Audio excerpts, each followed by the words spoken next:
উনি মুসকি মুসকি হাসতেছে। আসসালামু আলাইকুম রহমতুল্লাহি ওয়া বারাকাতুহু। আপনারা ভালো আছেন? আরো ভালো থাকার জন্য আপনারা অনেকগুলি কথা বলেছেন। আমি এখানে বসে বসে আপনাদের বক্তব্য শুনছিলাম আর চিন্তা করতেছিলাম যে বিএনপির রাজনীতি সম্পর্কে আসলে ওনারও খুব একটা খোঁজ খবর রাখে না।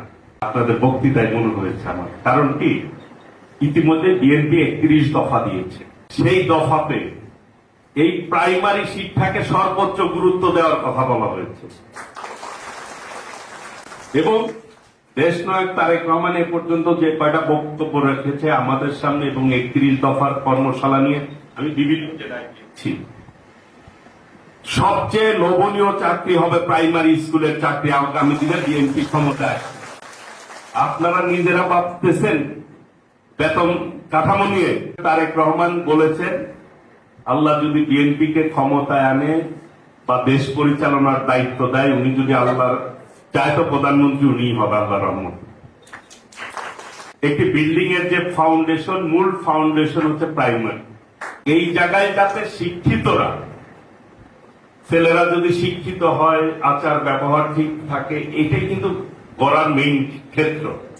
সেইটাকে বিবেচনা করে উনি অনেকগুলি বক্তৃতায় দিয়েছেন। আমি এই পর্যন্ত মনে হয় ওনার বক্তৃতা কেউ শুনেন নাই আপনারা।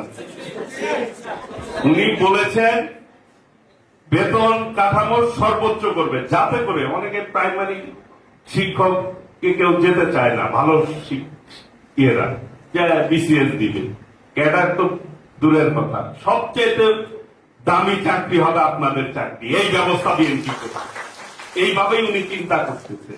আপনাদের জন্য এটা অত্যন্ত সুখবর আমি মনে করি। সেই জন্য আপনাদের কিন্তু কাজ বেশি করতে হবে যাতে বিএনপির ভোটটা ঠিকভাবে পায়, নাকি?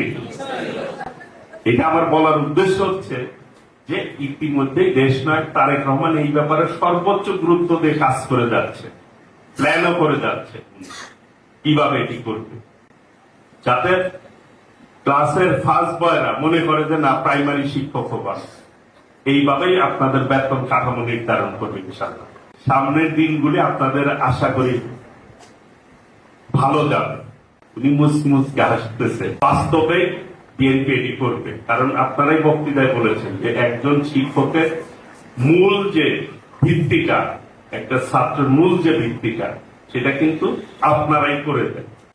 আপনারা প্রাইমারি স্কুলের একটা ছেলের আচার ব্যবহার যেভাবে বিল্ড আপ হবে, শিক্ষার মান যেভাবে বিল্ড আপ হবে পাবে, ওইটাই কিন্তু ভবিষ্যতে আস্তে আস্তে সেই ছেলে ওইভাবেই বড় হবে।